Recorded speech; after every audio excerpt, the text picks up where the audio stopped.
Morning students, welcome to RDS group of school. This is your Hindi video. This video is for class 8th. ये video आपकी book बसंत भाग 3 के 6 chapter भगवान के डाकिए का है। भगवान के डाकिए, इसके कवि हैं रामधारी सिंह दिनकर। देखिए भगवान के डाकिए, आपने डाकिया देखा होगा, हमारे यहाँ आता है, खाकी वर्दी पहने होता है, एक थैला होता है जिसमें चिट्ठियाँ रखी होती हैं और वो सबको जा जाकर चिट्ठियाँ निकाल कर देता है। इसी तरह से भगवान के डाकिए हैं।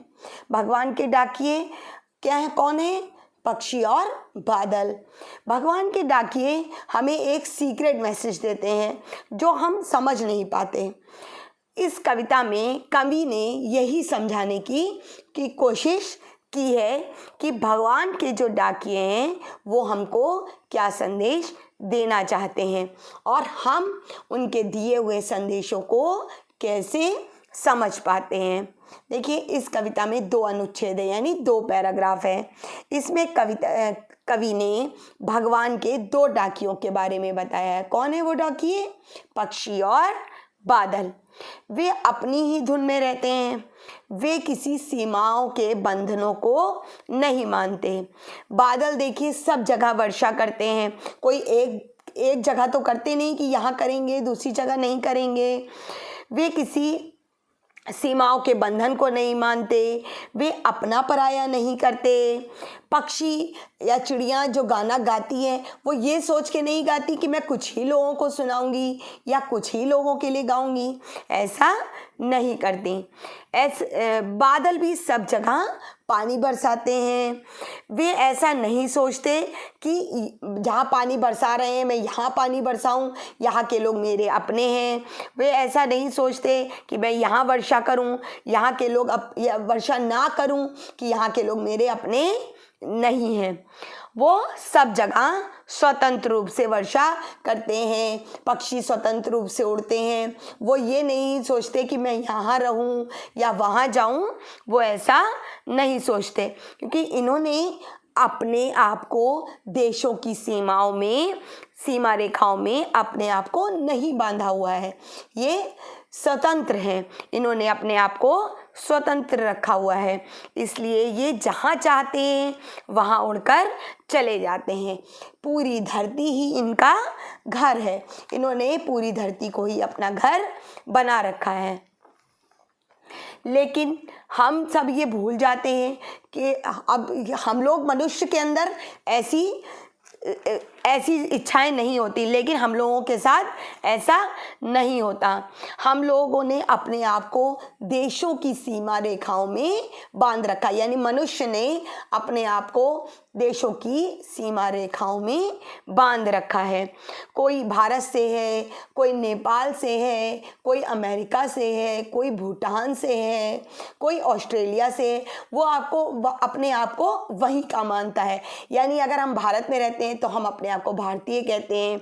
तो हम ये सब भूल जाते हैं कि दूसरे देश के लोग भी मानव हैं, उनकी भी 2 आँखें हैं, 2 कान हैं, 1 नाक है, वो भी हमारी ही तरह एक मनुष्य हैं। हम सब आपस में ये बात भूल जाते हैं। अगर हम सब लोग आपस में एक दूसरे को अपना माने तो सारे लड़ाई झगड़े, सब दुनिया में जितना कुछ ये बैर भाव दुश्मनी है, ये सब समाप्त हो जाए। और प्रकृति के और इसके विपरीत देखिए, प्रकृति जो है उसके जो भी अंग हैं, पेड़ पौधे, नदियाँ, पहाड़, वे सब जो हैं अपना प्यार सबको बराबर बांटते हैं। वो ये नहीं देखते कि मैं यहाँ का हूँ या वहाँ का हूँ, क्योंकि उन्होंने पूरी धरती को ही अपना माना हुआ है। वे सबको समान रूप से मानते हैं और अपनी जो चीज़ है वो अपना जो है उनका, वो सबको समान रूप से देते हैं। जैसे पेड़ फल देते हैं तो वो ये नहीं करते कि मैं यहाँ के लोगों को दूंगा या वहाँ के नहीं दूंगा। ऐसे ही नदियाँ सबको समान रूप से अपना पानी देती हैं। इसी तरह हमें भी इस चीज़ को समझना चाहिए, जिस तरह प्रकृति सबको अपना समझती है, सबके लिए। देखिए पेड़, अभी मैंने आपको बताया पेड़ सबको अपने फल देते हैं, नदियाँ सबको अपना पानी देती हैं, बादल सबके लिए समान रूप से बरसते हैं। लेकिन हम लोगों ने अपने आप को जाति, धर्म, समुदाय, देश की सीमा रेखाओं में, इन सब में बांध रखा है। जबकि हमें पूरी धरती को, सारे मनुष्य को एक समान समझकर आगे बढ़ना चाहिए। अब देखिए आगे आते हैं हम इसके पैराग्राफ पर। देखिए पक्षी और बादल ये भगवान के डाकिये हैं जो एक महादेश से दूसरे महादेश को जाते हैं। हम तो समझ नहीं पाते हैं, मगर उनकी लाई चिट्ठियाँ पेड़ पौधे, पानी और पहाड़ बाँचते हैं। देखिए पक्षी और बादल भगवान के डाकिये हैं। वे किसी भी सीमाबंद रेखाओं को नहीं मानते।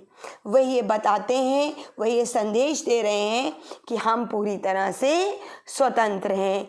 हम एक देश से दूसरे देश में आसानी से चले जाते हैं, क्योंकि हमारे लिए ये पूरी धरती ही अपनी है। वह ये संदेशा भी लाते हैं, और जो वो संदेशा लाते हैं उसको हम लोग समझ नहीं पाते। तो कवि ये कहना चाहते हैं कि जो वो संदेशा लाते हैं, हम लोग उसको पेड़ पौधे, पानी और पहाड़ बाँच लेते हैं, यानी वो समझ लेते हैं। हम इसके बारे में हम नहीं समझ पाते, क्योंकि हम ये चीज़ दिल से सोचते ही नहीं कि ये जो प्रकृति है, ये पूरी धरती हमारी है, और ये जो पक्षी और बादल हैं ये हमारे लिए कुछ संदेशा लाए हैं।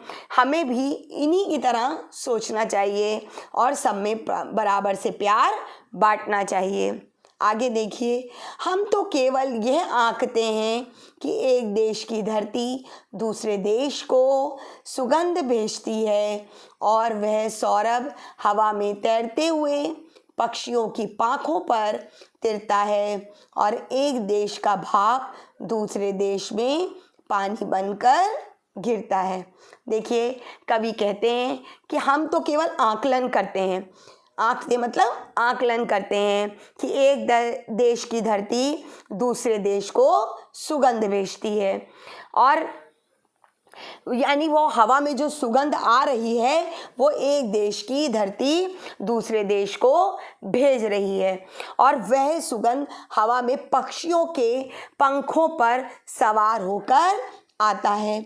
इसी तरह एक देश का भाप, यानी एक देश की नदियों से के पानी से जो भाप बनता है और वो दूसरे देश में जाकर बरसता है, और एक दूसरे देश की नदियों का दूसरे देश में बरसता है। तो आगे कवि ये कहना चाह रहे हैं, लेकिन हम लोग ये नहीं सोचते कि ये पूरी धरती एक है। इस पूरी धरती को एक ही ईश्वर ने बनाया है। इस दुनिया में रहने वाले सब ईश्वर सबका एक है। इस पूरी धरती को एक ही ईश्वर ने बनाया है। Now your chapter is completed. Have a good day.